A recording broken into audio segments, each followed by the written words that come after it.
본 방송에서 제공하는 투자 정보는 투자 판단에 대한 조언입니다.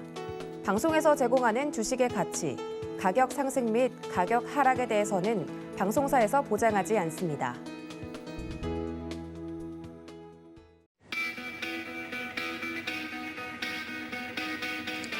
안녕하십니까. 고수익 작전타임의 이수연입니다. 어제 우리 증시는 이 중국발 헝다 리스크에 선방하는 모습이었습니다.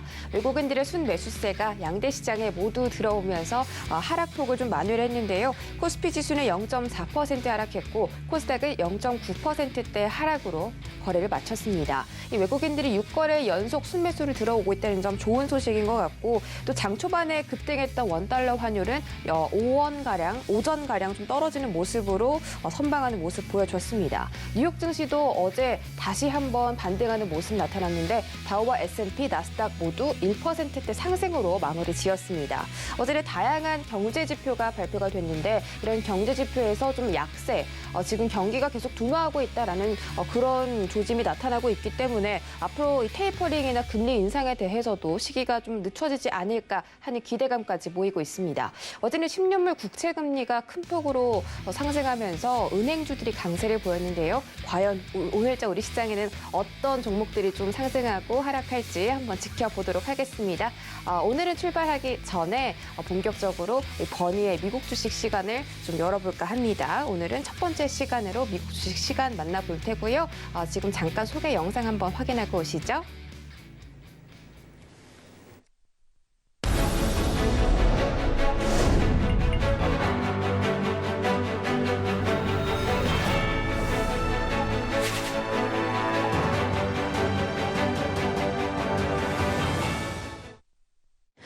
네, 현재 미국 시카고에 계신 재무 컨설턴트 버나드 케인과 함께하는 미국 주식 시간입니다.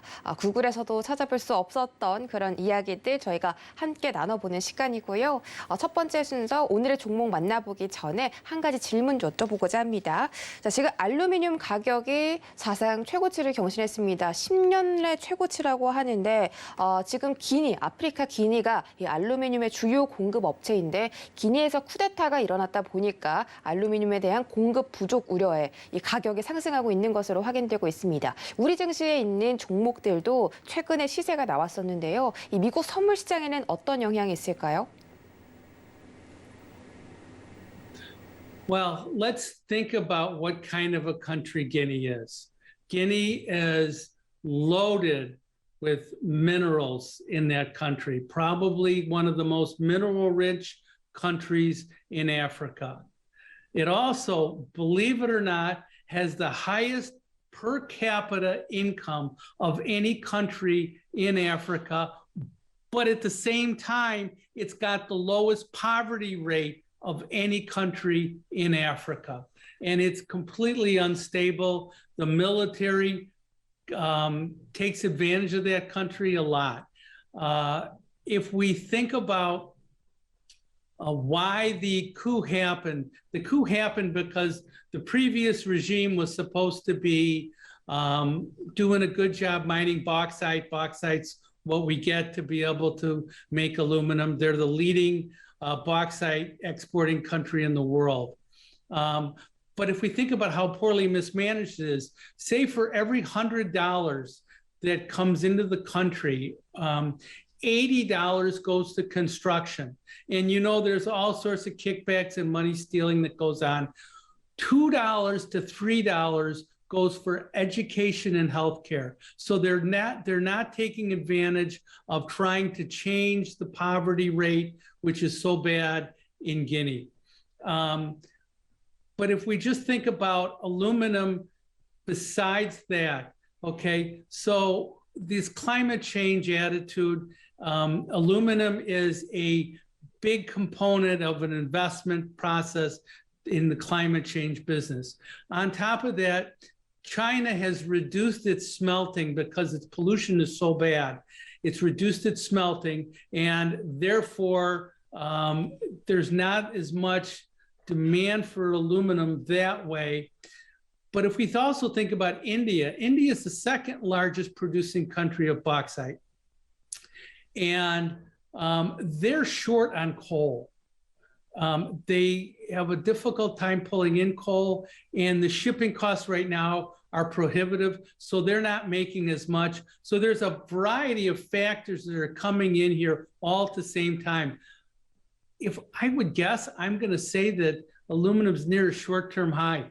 It can still go higher for sure. The conditions in Guinea, though, if they're going to be any different than what has happened before, they need to get production of bauxite better and export more than the current administration. But all metals are strong. Uranium is strong. You know, in the United States, 19% of all the electricity is produced through nuclear energy, and uranium is a driver in nuclear energy. Nickel's really strong because nickel goes into the electronic vehicle batteries. There's just so many metals that are strong. It's a really tough time right now. And the demand for these metals is really powerful. 네, 현재 시장에서 선물 시장에서 원자재가 강세인 것 같습니다. 알루미늄뿐만이 아니라 우라늄까지 좀 강세 보이고 있다고 하고 유가까지 최근에 또 강세 흐름을 보이고 있기 때문에 이런 부분들 동향 한번 체크해 보시길 바라겠고요. 본격적으로 종목 한번 살펴보도록 하겠습니다. 오늘의 종목은 아리스타 네트워크스고요. 지난주에 저희가 좀 알아봤습니다. 클라우딩 네트워크 솔루션 업체인데 말이 참 어려운데요. 다시 한번 어떤 기업인지 짚어주시죠. So Arista is a company that makes network switches and routers. It's run by two of the smartest, best people in the business. One of them was a co-founder of Sun Microsystems. They both worked for Cisco at one point in time.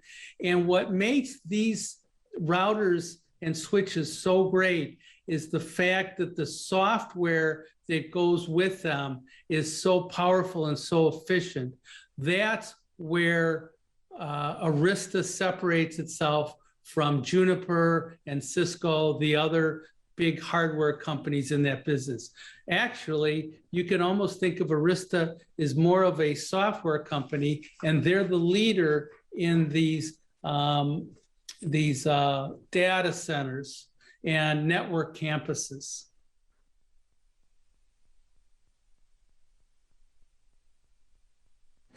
네, 아리스타 네트워크스에 대해서 다시 한번 알아봤습니다. 데이터 센터와 네트워크 캠퍼스의 선두주자다라고 말씀해 주셨는데 업계 선두주자라고 말씀을 해주셨습니다. 이 아리스타 네트워크스가 그렇다면 다른 경쟁사와 비교했을 때는 어떤 장점을 가지고 있을까요?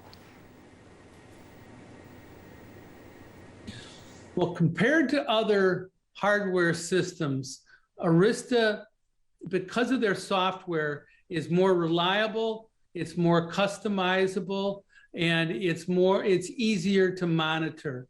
It's a better solution. If we think about putting Arista up against Cisco, Cisco has a 20-year dominance in this business. But if we look at what's gone on in the last, say, 6 or 7 years, because of how strong Arista's product is, these charts right here show the difference between Arista and Cisco in terms of market share of network switches. And you can see that in dollars, Cisco has gone from about 78% down to about 44% of the whole basket. And Arista has gone, don't forget, Arista is a company that was only formed in 2009, has gone from 3% to about 16% in terms of share of dollars. In terms of share of the network ports, it's even better because Arista has gone from 5 to 17%, while Cisco has gone from 71% down to 35%, okay? There's a reason for all this, is that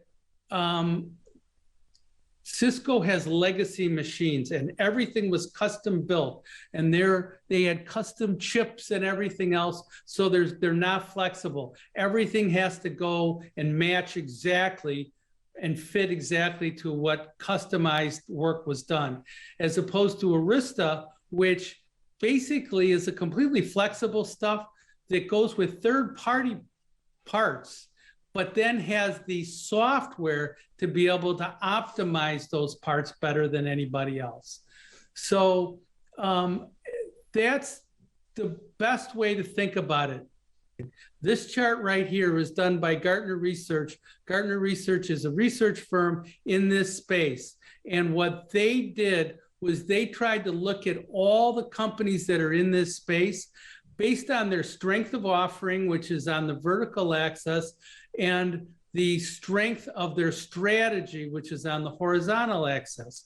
And we can see that the leader in the field, based on Gartner's analysis, is Arista. Arista outperforms everybody else. Now, the size of the company is reflected by the size of the circle. So you can see that Juniper and Cisco are much bigger than Arista, but nobody has got the strength of the offering and the strength of the strategy better than Arista. There are 8,000 customers that Arista has, but the biggest customers drive their business. And this is the data center business. This is the network campuses. So the biggest people in the data center world are Amazon Web Services and Microsoft's Azure. And we've talked about both of those before. Microsoft was 27% of Arista's revenues at one point in time. Well, that's way too much for one company. But the problem is that industry is exploding, okay? And you've got to go where who's building out the systems, and it's Microsoft and Amazon and Facebook.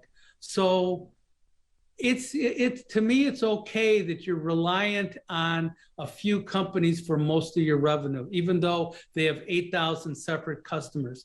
But all these customers need speed, and they need the best performing network switches and routers, and that's what Arista delivers for them. It delivers it better than anybody else. It's also open source technology, and it's the fastest, and it's the easiest to upgrade. 네, 정말 우리가 알만한 굴지의 기업들이 이 아리스타 네트워크스의 경쟁사였습니다. 마이크로소프트와 아마존 그리고 페이스북인데 또 이런 기업들을 또 자기네들의 고객으로 좀 삼고 있기 때문에 앞으로의 성장성도 또 매우 큰 것 같고요. 그렇다면 지금 코로나19 팬데믹이 이 회사에 어떤 영향을 미쳤을지 궁금합니다. 더불어서 이 차트를 좀 자세하게 보시면서 앞으로의 주가 향방까지 설명해 주시죠. When COVID hit, we had an economic contraction. And don't forget, we talked about switches that could operate on an Ethernet basis at 400 gigabytes per second, which are extremely fast switches. Well, all in this upgrade, different companies got a little bit nervous in terms of how much more they wanted to spend at that point in time. So in the first half of 2020, some of these companies pulled back a little bit. Facebook pulled back a little bit, and Facebook does a lot of business with Arista. Well, when your biggest companies, and that's what I was talking about before, when your biggest companies slow down their business, that's a little bit more of a challenge. But this industry, to me, has such demand and is growing so fast that all you're just doing is pushing that business out just a little bit. So you can see what happened. The recovery in that stock was really strong. So we look at the chart and we can see that the first, say, half of 2020, the stock really didn't do very well. It just kind of hung on. But now that stock has really started to perform. So I think that it's just delaying the business.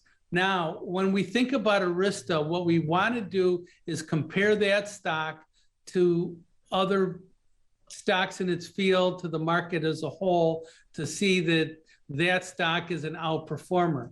So I picked a technology ETF to be able to compare Arista to that. And this chart right here shows that. And you can see how much of the time Arista has outperformed that space. This is IYZ, the technology ETF. So not all the time does Arista do better. And when it doesn't, it may just chop around, it may go down. But when it does better than that is when you want to be in on the stock. When we look at it also against the NASDAQ 100, we can see now it's even more pronounced. And that's because the demand and the rally that hit the stocks in the NASDAQ 100 was so powerful from April of last year all the way through till now. We can see how Arista kind of underperformed that market. But I think now it's trying to do better again. When that stock gets above its 20-week moving average, which is this is that red line on a weekly chart, I think that stock is ownable. And I think it's worth owning. And now if we look at where it is, we basically are about even with the NASDAQ over the last 4 years. We're a little ahead over the last 5. But we've had periods where that stock has really done well. A lot of stocks I talk about are in growth businesses that are so explosive, we don't know where the top of it is. That's that Bill.com, that's Upstart, even Netflix to some extent, because they have such a powerful operation, a powerful business plan. Here, there's only so many network switches that we can do and routers that we can build. But we're picking the company that's the best company in that business. And if you stay with the stock when it's outperforming, it will pay back in spades because it's such a well-managed company. 네, 아리스타 네트워크스가 지난 종목들과는 다르게 지금 굉장히 조정 구간에 있고 이제 반등을 막 시작하는 구간이다라고 말씀을 해주셔서 지금이 저가 매수의 기회가 될 수 있겠습니다. 자, 그렇다면 이 아리스타 네트워크스에 대한 자세한 전망과 투자 포인트까지 함께 짚어주시죠. Well, I like stocks that have high sales growth. I like stocks where the founder is a significant individual and he's really active in the company. I love stocks with no debt. I love stocks with huge insider ownership, okay? And I love stocks where improving margins are going on. That's a great setup. So you've got high sales growth, improving margins, no debt, and a great leadership. And don't forget, we talked about Andy owns $5 billion worth of this stock. There isn't an institution that owns half of that amount. There's nobody that owns $2.5 billion. Those are huge numbers. $5 billion of that company. He's so committed to this thing. He knows what he's doing. And don't forget, he was the founding investor in Google. He knows he knows a good thing. He founded a company, Sun Microsystems, that sold for $5 billion. He's a smart man. This is a great company. 네, 오늘은 아리스타 네트워크스에 대해서 다시 한번 알아보는 시간이었습니다. 좋은 전망과 투자 포인트 갖고 있고 지금 저가 매수의 기회라고 하니까 앞으로도 눈여겨서 지켜보시기 바라겠습니다. 이에 대한 정보들 듣고 싶으시다면 문자 샵 0082번으로 버니의 미국 주식이라고 전송해 주시면 되겠고요. 지금 나눈 이야기들은 유튜브에 다시 업로드가 되니까요. 서울경제TV 채널로도 놀러와 주시기 바라겠습니다.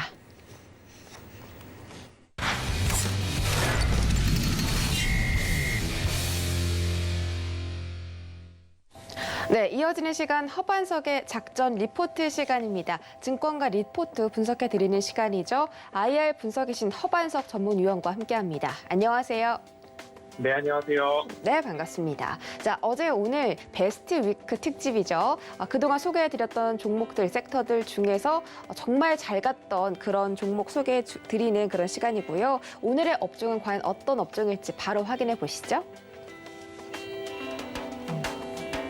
네, 오늘의 업종 바로 폴더블 폰입니다. 폴더블 폰 섹터 최근에 이 갤럭시 Z 플립과 Z 폴더가 흥행하면서 주가 흐름이 굉장히 좋았습니다. 하지만 우리 작전 리포트 시간에서는 훨씬 전부터 이 폴더블 폰 집중해 보자라고 언급을 드렸었고요. 그때 샀었더라면 아마 아주 큰 상승을, 큰 수익률을 챙겨갈 수 있었을 겁니다. 자, 베스트위크 7월 둘째 주에 소개해드렸던 폴더블 폰에 대해서 다시 한번 짚어주시죠. 네, 폴더블 폰 관련된 섹터와 종목들이 어마어마한 상승을 좀 이어갔습니다. 갤럭시 Z 플립 그리고 갤럭시 Z 폴드가 출시가 되면서 관련된 부품 업체들이 대세 상승을 보였고요. 현재 삼성전자에서도 수요 예측을 이 정도까지 하지 못한 관계로 부품이 모자란 형국이다라는 이야기들이 심심찮게 들려오고 있는 모습입니다. 키움증권에서 발간된 21년도 6월 25일 리포트와 그리고 20년도 1월 13일 발간된 리포트 두 가지를 보면서 결국 폴더블 폰에 대한 이야기는 제가 지난해 연말에서 21년도 올해 어떤 섹터를 보는 게 좋을까요? 라는 질문에 한 꼭지로 말씀을 드렸던 섹터이기도 합니다. 7월 12일 폴더블 폰 섹터를 보았고요. 13일 화요일 KH마텍, 14일 수요일 세경하이테크, 15일 목요일 파인테크닉스를 좀 보았습니다. 결국 종목을 매수하기까지는 산업과 시장을 먼저 바라보시고 그 이후에 어떤 기업들이 실체가 있고 그리고 전망이 있고 기술력을 갖고 있는가까지 분석을 하신 다음에 매수를 하신다면 이 시장 여전히 우상향에 대한 전망들 밝다 말씀을 드리고요. 폴더블 폰 섹터 전망이 밝다라는 이야기는 아니고요. 산업과 시장을 보시고 그리고 종목 실체가 있고 매출액과 영업이익이 증가하는 기업들을 보신다면 여전히 지수의 우상향 전망은 밝기 때문에 철저하게 분석하고 접근을 하신다면 여전히 수익을 낼 수 있는 시장은 열려있다라는 말씀을 드리고 싶습니다. 폴더블 폰에 대해서 말씀을 드리면서 팬데믹 국면에 코로나로 무엇이 바뀔 것인가를 봤을 때 스마트폰 시장이 화웨이 퇴출에 의해서 삼성전자의 반사이익이 있을 것이다. OLED 본격적으로 물량 확대될 것이다. 유럽의 전기차, 한국 배터리의 행복한 동행이 이어질 것이다. 라는 말씀을 좀 드렸고요. 그리고 2월 달에도 IT 부품주를 좀 말씀을 드리면서 KH마텍, 세경하이테크, 파인테크닉스, 자화전자까지 IT 부품주 말씀을 드린 이후에 그리고 나서 7월 달 들어서 다시 한번 강조를 드렸습니다. 폴더블 폰에 대한 전망이 이제는 본격화되고 하반기가 되었으니까 폴더블 폰 관련된 섹터가 움직일 것입니다. 라는 이야기를 좀 드렸습니다. 생산 능력이 20년도 550만 대에서 23년도 3,500만 대까지 늘어날 것이고 시장의 전망 역시도 19년도 45만 대, 20년도 330만 대, 21년도 800만 대, 22년도 2,450만 대. 이제 올해 여전히 1,000만 대 목표에 대한 부분들 밝게 나타나고 있습니다. 삼성전자가 시장을 주도해 간다라는 말씀을 좀 드렸고요. 애플도 22년도 폴더블 출시에 대한 이야기, 디자인까지도 좀 공개가 되고 있는 모습이어서 여기에 대한 전망 밝다라고 좀 말씀을 드려보도록 하겠습니다. 폴더블 폰 시장 여전히 밝은데 그 중에서도 무엇을 보아야 하느냐? 결국 폴더블 폰의 핵심 부품, 수혜주들을 보아야 된다라고 강조 드리고 있는 모습입니다. 19년도 폴더블 폰 출시 이후에 처음으로 판매량한 시장 기대치를 조금 못 미쳤습니다. 높은 가격과 그리고 기술력 문제 때문에 시장에서 이를 사용하는 실사용자들의 후기가 아직까지 좋지 못했습니다. 왜냐하면 접혀지는 부분에 있어서의 굴곡이 조금 나오기 시작했습니다. 그래서 기술 안정화 시기 이후 기술이 조금 더 좋아지면 시장에서는 조금 더 반응이 좋을 것이다 라는 말씀을 좀 드렸고요. 올해 리서치 전문 기업이 718만 대에 대한 전망치를 내놓았습니다. 하지만 1,000만 대까지도 불가능한 수치가 아니다라는 이야기가 나오고 있기 때문에 애플까지도 시장에 참여하게 된다면 23년도 기준으로 3,100만 대 이상의 폴더블 폰 시장을 전망이 나오고 있습니다. 그래서 관련된 부품주로서 세경 하이테크, 그리고 KH 바텍, 파인 테크닉스, 에스코넥, 그리고 OLED 시장 쪽으로 넘어간다면 삼성 디스플레이, LG 디스플레이, BH까지도 포함이 되고, 그리고 폴더블 폰에 이제 번웹 품목으로 S펜을 넣기 시작했죠. 그러면 인터플렉스까지 좀 말씀을 드렸습니다. 폴더블 폰 시장이 워낙 커지고 있다 보니까 관련된 섹터가 어마어마한 오버슈팅이 좀 나왔고, 거기에 추석 연휴 및 지수 조정으로 인해서 다시 한번 좀 출렁이는 모습들이 나왔습니다. 7월 13일은 KH 바텍을 말씀을 드렸습니다. 폴더블 힌지를 제작하는 기업이다. 그래서 폴더블에 있어서는 핵심 기술을 갖고 있는 기업이 KH 바텍인데요. 7월 13일자 라인을 좀 그어놨습니다. 그리고 7월 13일 폴더블 폰 관련해서 KH 바텍을 말씀드릴 수 있었던 이유 중에 하나는 차트상 저위험 구간입니다 라는 이야기를 좀 드렸습니다. 이러한 추세선을 좀 긋는다라고 하면 이 하단부의 빨간색 동그라미, 아주 대바닥 번역에서의 조정이 조금 나오고 있는 구간이었기 때문에 KH 바텍은 폴더블의 핵심 기술과 실체가 있는 기업인데 지금 차트상 저위험 구간에 맞아떨어져 있다라고 한다면 꾸준하게 관심을 갖고 오히려 이 기회가 올 때마다 매집을 하는 게 좋지 않을까요? 라는 말씀을 좀 드렸습니다. 추세선을 긋고 추세선을 하나 더 중기 되돌림과 수익 극대화 라인까지 좀 이렇게 올려보도록 하겠습니다. 이러한 추세선을 단기적으로 좀 그을 수 있고, 이 추세선에 따라서 앞으로 시장이 성장한다라고 했을 때 오버슈팅 구간까지도 큰 대세 상승이 좀 나왔습니다. 추세선을 하나 더 그어서 그 위쪽으로 올려본다면 이러한 선까지 나오겠죠. 그러면 되돌림 자리를 지나서 가장 상승이 컸던 라인까지 딱 맞았던 모습이 나옵니다. 이 추세선을 저는 참 얄궂다라는 말씀을 좀 드리는데요.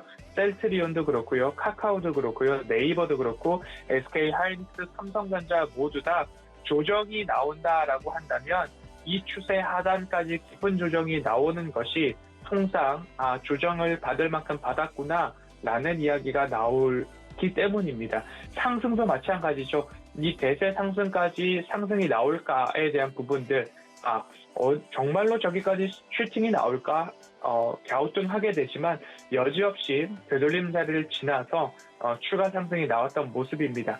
7월 13일 작전 리포트에서 말씀드렸던 시가 기준, 그리고 9월 2일 최고가를 보았을 때는 52% 이상의 추가 상승이 좀 나왔던 모습입니다. 여전히 실체가 있는 기업들, 매출액과 영업이익이 증가하는 기업, 그리고 기술력이 있는 기업들을 볼 때에는 KH 바텍은 좌우 상하로 잡히는 폴더블에 쓰이는 핵심 부품인 힌지를 생산하는 기업이다 라고 이해를 좀 해보시면 좋을 것 같습니다. 1분기 실적 여전히 좋았고요. 2분기 실적도 좋을 것이다 라는 전망들이 있습니다.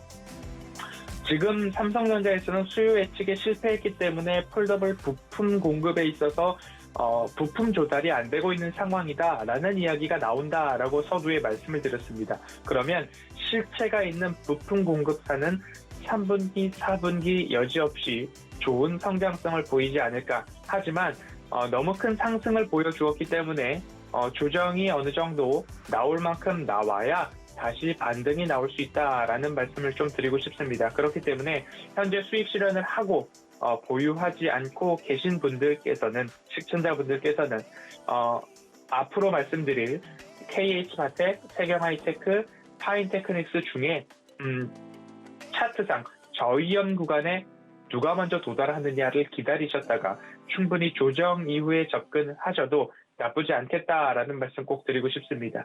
여지없이 좋은 전망들 이어질 것입니다. 하지만 너무 많이 올랐기 때문에 조금 기다려보는 전략을 좀 말씀을 드려야 될 것 같다라고 말씀을 드리고 싶고요.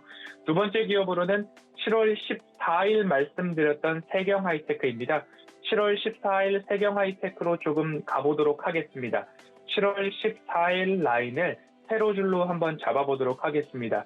수요일은 작전 리포트다라는 말씀을 좀 드려왔습니다. 수요일은 그래도 차트상 저위험 구간에서 시청자분들께서 접근할 수 있는 종목들을 꼽아보고자 더 노력하고 있다라는 말씀 다시 한번 드리고 싶고요. 어마어마한 하락을 보였습니다. 스마트폰 부품 공급에 대한 부분들, 그리고 상장 이후 어마어마한 상승과 하락을 좀 이어주었고요. 이 하락 이후에 바닥을 살펴본다라고 한다면 바닥 구간이 여지없이 좀 잡히고 있는 구간이었습니다. 그렇기 때문에 이 바닥에서 곧 올라온 기업이 세경 하이테크였고요. 세경 하이테크의 추세선을 그어본다라고 한다면 이러한 추세선이 7월 14일에서는 조금 보였습니다. 그래서 이 구간에서는 매수를 하시는 게 어떨까요? 라고 말씀을 드렸고, 그 이후에 추세 상승이 나왔고 폴더블 폰 출시와 함께 어마어마한 상승을 좀 보여주었습니다. 이 상승 폭을 14일 시가부터 9월 2일 고가까지 했을 때 약 48% 이상의 상승을 좀 보였습니다. 마찬가지로 수요일은 작전 리포트가 일정 부분 적중했다라는 말씀을 드리고 싶고요. 세경 하이테크는 그런 어떤 실체가 있는 기업인가라고 본다면 결국엔 폴더블 폰뿐만 아니라 스마트폰에 있어서의 필름에 대한 강점이 있는 회사다라는 말씀을 드렸습니다. 데코 필름 그리고 옵티컬 필름 등에 있어서 주로 스마트폰 전면부 그리고 후면부에 대한 기술력을 잇는 부분이고, 폴더블 폰 전면 필름, 결국엔 접히는 기술력이 있어야 되는데 삼성전자에 독점 공급하고 있는 회사가 세경 하이테크다라고 말씀을 드리면서 여기에 대한 여지없는 추가 상승이 좀 나왔던 모습입니다. 그때도 기억이 나는데요. 세경 하이테크야 하반기니까 이제 좀 가자라는 제목을 좀 꼽아보았습니다. 더딘 회복으로 부진했던 모습들을 탈피하고 하반기 우호적인 환경 여지없이 좋을 것이고, 폴더블 폰이 출시가 된다라고 한다면 더할 나위 없이 기술력을 갖고 있고 독점 공급하고 있는 회사이기 때문에 추가 상승에 대한 의심은 없었다라는 말씀을 좀 드렸고요. 그리고 나서는 세경 하이테크가 앞으로 기술력이 있기 때문에 또한 세경비나 2공장이 건설이 완공이 되었고 가동에 대한 시험 가동 중이기 때문에 우양도 말씀을 드릴 때에 새로운 공장을 지었다라고 하는 부분은 완성 납품업체 고객사와의 서로 대화가 없이는 새로운 공장을 짓기에는 어려울 것 같습니다. 왜냐? 어마어마한 공장에 대한 시설 투자가 있어야 되기 때문이다라는 말씀을 좀 드렸고요. 아직까지도 전환사채가 주식으로 전환되지 않은 물량들이 있는데요. 그 단가가 약 29,000원 언저리입니다. 그래서 이 전환사채에 대한 부분들을 감안해 보았을 때에는 다시 한번 29,000원 위로 추가 상승이 나와야 되는 것이 기정사실일 것으로 전망을 하고는 있으나, 최근 대세 상승, 어마어마한 상승이 나왔기 때문에 일정 부분 조정이 나오고 조정이 마무리되는 수순을 현재 27,000원과 26,000원 라인 사이가 되지 않을까라는 전망을 한번 해보도록 하겠습니다.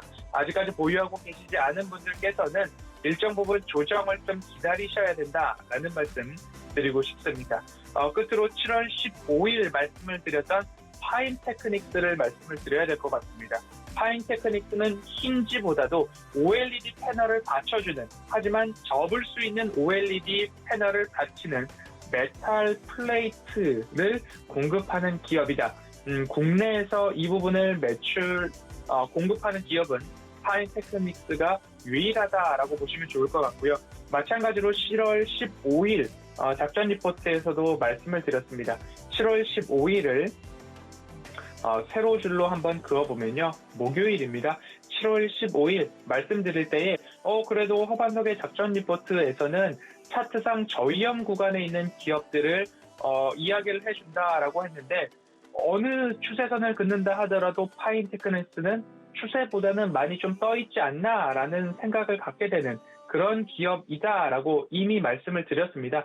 7월 15일 차트로 돌아와 보면 추세선보다는 많이 떠있기 때문에 목요일날 말씀을 드린다라고 좀 이야기를 드렸습니다. 하지만 그럼에도 불구하고 소개를 드리는 이유는 결국에 실체가 있고 매출액과 영업이익 증가에 대한 기대감들이 있었기 때문입니다. 이 메탈 플레이트에 대한 부분들 국내에서는 유일한 기술력을 갖고 있는 회사가 파인테크닉스다라고 말씀을 좀 드렸고요. 그 이후에 주가 추이를 본다라고 한다면 폴더블 폰 공개와 함께 어마어마한 상승을 좀 보여준 기업이 파인테크닉스다라고 말씀을 드릴 수 있을 것 같습니다. 7월 15일 소개해드렸던 시가 기준 9월 6일 고가까지 약 55% 이상의 상승을 좀 보였고요. LED 조명 매출 비중이 36%, 휴대폰 부품 쪽으로 64%, 앞으로 3분기, 4분기까지 휴대폰 부품 향 매출 비중을 조금 더 높여가지 않을까라는 말씀 드릴 수밖에 없을 것 같고요. 파인테크닉스의 고객사는 삼성전자, 여전히 기대가 되는 부분이고요. 폴더블 폰이 출시가 되면서 디자인 변경이 된다라고 한다면 거기에 대한 수정이 이루어져야 되겠죠. 그에 따라서 ASP, 평균 판매 단가까지도 조금 올라갔습니다. 그러한 기업은 앞으로 매출액과 영업이익에 있어서 더 좋으면 좋았지 나빠질 것은 없는 그러한 기업이었다라고 말씀을 좀 드리면서 파인테크닉스와 그리고 세경 하이테크 그리고 KH 바텍까지 폴더블 폰 섹터를 총망라해서 소개를 해드린 이후 최소 50%에서 최대 100% 육박하는 상승을 좀 보여주었던 폴더블 폰 섹터였습니다. 차트상 저위험 구간, 숫자상 매출액과 영업이익이 증가하는 기업, 그리고 앞서서 말씀드렸듯이 세경 하이테크는 필름, KH 바텍은 힌지, 그리고 파인테크닉스는 메탈 플레이트, 툭 던졌을 때의 가시적 모멘텀, 실체가 무엇이냐라는 질문에 부합하는 기업들 3기업을 꼽아서 작전 리포트에 설명을 드렸고 이에 대해서 고개가 끄덕여져서 관심 있게 보시고 공부하시고 계좌에 포트에 편입하셨다면 좋은 수익률을 거두셨지 않았을까라는 생각이 듭니다. 이번 주는 추석 연휴로 인해서 베스트 위크를 설정을 해서 하나는 메타버스, 하나는 폴더블 폰 업종 2가지 살펴보았습니다. 앞으로도 작전 리포트에서 좋은 섹터와 기업들 잘 분별해서 소개 이어가도록 하겠습니다. 오늘 여기까지 살펴보도록 하겠습니다. 네, 허반석의 작전 리포트 시간 베스트 위크 특집으로 폴더블 폰 관련 종목들 언급해드렸습니다. KH바텍과 세경 하이테크 그리고 파인테크닉스까지 정말 큰 폭의 상승률 몇십 %까지 소개해드리고 난 뒤에 주가가 올랐는데 앞으로도 이 작전 리포트에서 소개해드리는 종목들 많은 기대 부탁드리도록 하겠습니다. 문자 샵 0082번으로 허반석이라고 전송해 주시면 이런 이야기들 방송 외에도 얻어가실 수가 있습니다. 네, 위원님 오늘 분석도 고맙습니다. 감사합니다. 네, 이어지는 시간 이주현의 주유 소포트로 넘어가 보도록 하겠습니다. 이주현 의원님 바로 만나볼게요. 안녕하세요. 네, 안녕하세요. 네, 반갑습니다. 포트 먼저 확인하고 갈까요?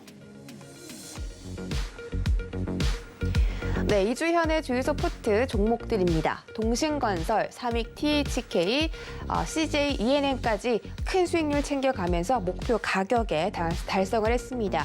서암기계공업과 YJM 게임즈는 각각 15%, 16%대 목표 수익률 도달했고요. 다음 장 보시죠.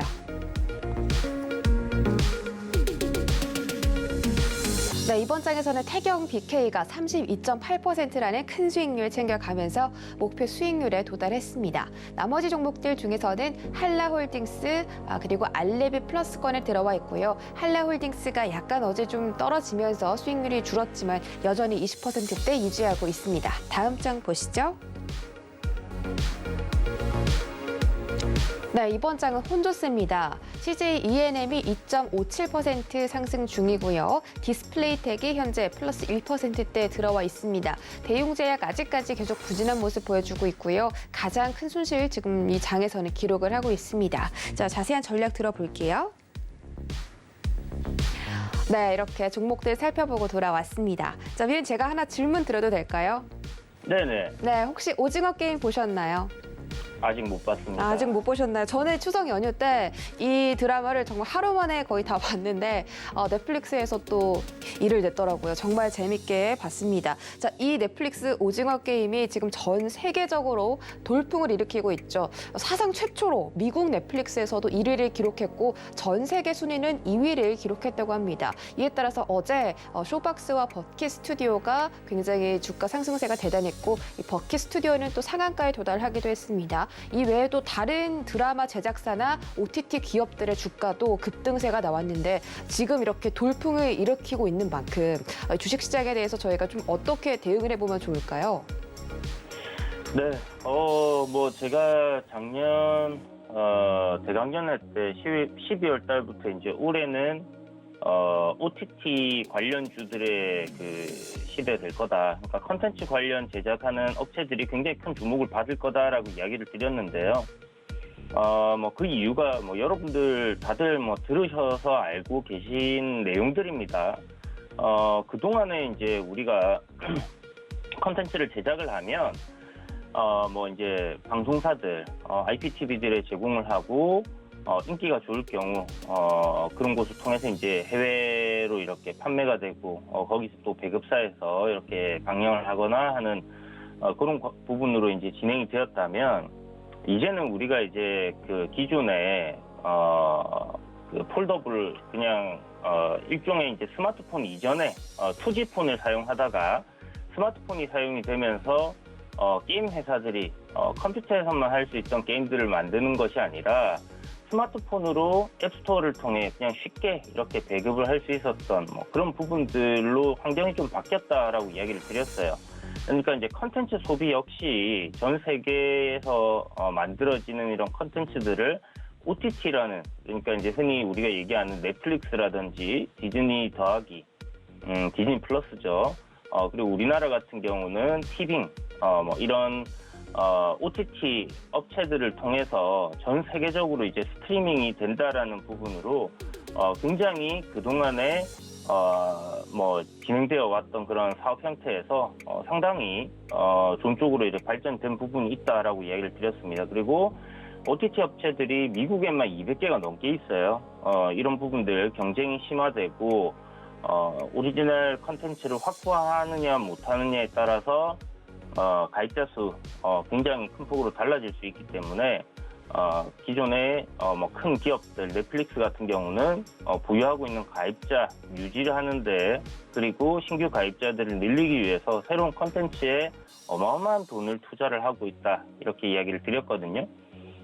국내 특히나 이제 아시아 시장을 이렇게 공략을 하기 위해서 좀 가성비를 따졌다라고 했을 때 우리가 아시아 시장에서 뭐 홍콩 그리고 중국, 일본, 한국 뭐 이 정도로 컨텐츠를 좀 인기 있게 생산할 수 있는 나라들을 뽑아본다면 홍콩 같은 경우는 이제 8, 90년대에 뭐 좀 지나가 버렸죠. 그리고 일본도 잠시 뜨는가 했지만 역시나 일본 컨텐츠는 약간 난해한 면이 있습니다. 그래서 전 세계적으로 좀 공감을 얻기는 힘들 것 같다라는 생각을 좀 하고 있고요. 우리나라 컨텐츠 뭐 한류라는 열풍 그리고 뭐 한류 드라마 아시아에서 굉장히 많이 알려져 있고 남미에도 많은 사람들에게 이제 좀 알려져 있는 부분들이 있습니다. 그래서 최근 뭐 K-팝 열풍도 뭐 그런 부분에서 또 다 출발점은 시작하지 않았나라는 생각이 드는데요. 어찌됐든 이제 국내 드라마 제작 업체들이 이런 가성비적인 부분에서 굉장히 좀 러브콜을 받고 있다라고 봐야 되는 부분이고, 기존에 국내에서는 이제 뭐 큰 돈을 들이면 한 100억 정도 들여서 만드는 영화나 드라마 같은 경우 블록버스터급이다, 어마어마하게 투자를 해서 만들어냈다, 뭐 이런 얘기들을 많이 했었는데 이제는 드라마 하나를 만들어내는데 뭐 킹덤 같은 거 만들어내는데 한 400억 정도 이렇게 넷플릭스에서 투자를 하고 있다라고 보시면 될 것 같고요. 특히나 지금 그 우리 주유소 포트에 들어있는 CJ ENM 같은 경우는 자체적으로 이제 티빙이라는 그 OTT 업체를 보유를 하고 있습니다. 그래서 그곳을 통해서 CJ ENM이나 스튜디오 드래곤에서 생산하고 있는 이런 컨텐츠들을 소비를 하도록 지금 유도를 하고 있는 상황이기 때문에 티빙 가입자 수도 굉장히 폭발적으로 늘어나고 있고 이 티빙만의 오리지널 컨텐츠 계속해서 CJENM에서 공급을 하고 있는 부분이죠.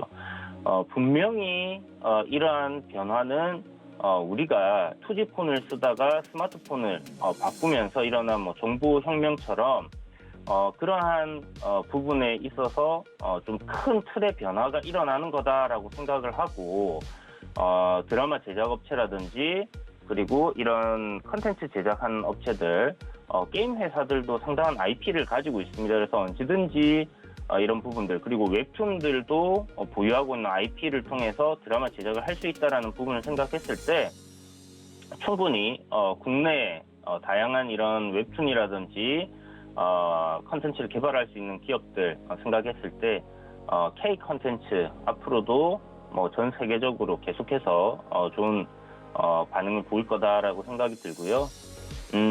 오징어 게임으로 인해서 지금 좀 주가가 전체적으로 들썩였는데 좀 지속 가능하다라고 보냐 그러면 그 부분에서는 약간 좀 의구심이 있어요. 그렇게까지 큰 테마는 되지는 않을 것 같다라는 생각이 들고요. 이유는 조금 장기적인 관점에서의 이런 컨텐츠 시장에 좀 접근할 필요가 있고 어저께 이제 급등했던 종목들을 보게 되면 대부분 시가총액들이 좀 낮은 종목들 위주로 좀 움직였다. 그렇기 때문에 어떤 테마적인 관점으로 좀 접근하시는 게 필요하겠다라는 생각이 듭니다. 어찌됐든 이제 추세적으로 상승 흐름을 보여주고 신고가 갱신을 하는 기업들이 가장 강하고 좋은 기업들이기 때문에 버킷 스튜디오 같은 경우는 어저께 이제 상한가 들어갔죠. 그리고 신고가에다가 지금 관련주들 중에서 가장 강한 흐름을 보여주고 있습니다. 시가총액도 뭐 1,500억밖에 안 되기 때문에 조정 나올 시 충분히 추가적으로 더 상승한다라고 보고 공략이 가능한 그런 종목이 아닐까라는 생각도 들고요. 다만 이 OTT 관련 업체들 지금은 너도 나도 할 것 없이 다 같이 움직이고 있습니다.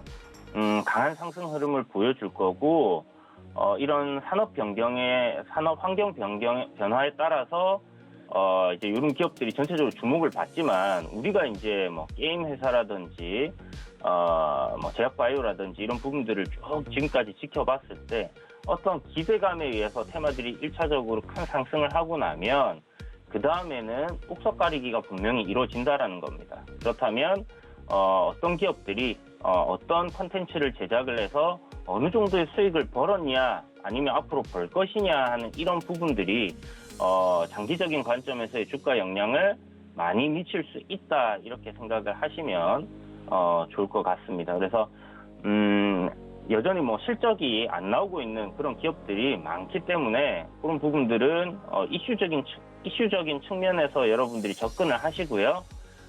조금 실적이 괜찮게 나오고 있는 기업, CJENM이라든지 뭐 스튜디오 드래곤이라든지 이런 기업들 같은 경우는 좀 중기적인 관점으로 저가 매수해서 가져가신다면 괜찮은 흐름 나오지 않겠나라는 생각이 듭니다. 뭐 중소형주들 중에서 뭐 NEW라든지 뭐 펜엔터테인먼트라든지 A스토리라든지 충분히 지금까지 좋은 역량을 보여준 그런 기업들이라면 그리고 대형 OTT사에 배급을 하고 있는 그런 부분이라면 충분히 주가는 좀 큰 폭으로 상승을 할 수 있다라는 거 생각은 해두시고요. 다만 뭐 마냥 뭐 상한가를 연속적으로 쭉쭉 올라가거나 그러지는 않을 거예요. 그래서 테마적인 관점에서 눌림목을 활용을 해서 여러분들이 접근을 하신다면 괜찮은 하나의 먹거리로 이렇게 컨텐츠 관련 테마들 우리에게 큰 수익을 줄 수 있는 그런 기업들이 되지 않겠나라는 생각이 드니까 이런 부분들 좀 참고하셔가지고 여러분들 투자하시는 데 좀 도움이 되셨으면 좋겠습니다. 네, 국내 정말 콘텐츠 강자 기업들이 많은 것 같습니다. K 콘텐츠가 앞으로도 글로벌적으로 더 흥행할 수 있다고 하니까 앞으로의 주가 전망도 지켜보시고 어제 좀 올랐던 종목들은 시가총액이 적은 낮은 그런 위주로 올랐다라는 부분 참고해보시면서 조금 더 탄력성이 좋은 종목들 찾아보시기 바라겠습니다. 오늘 분석도 고맙습니다. 네, 감사합니다. 네, 고수익 작전 타임에서 알찬 전략들 세워드렸습니다. 저희는 잠시 뒤 순간포착 매매 시그널로 돌아오겠습니다. 고맙습니다.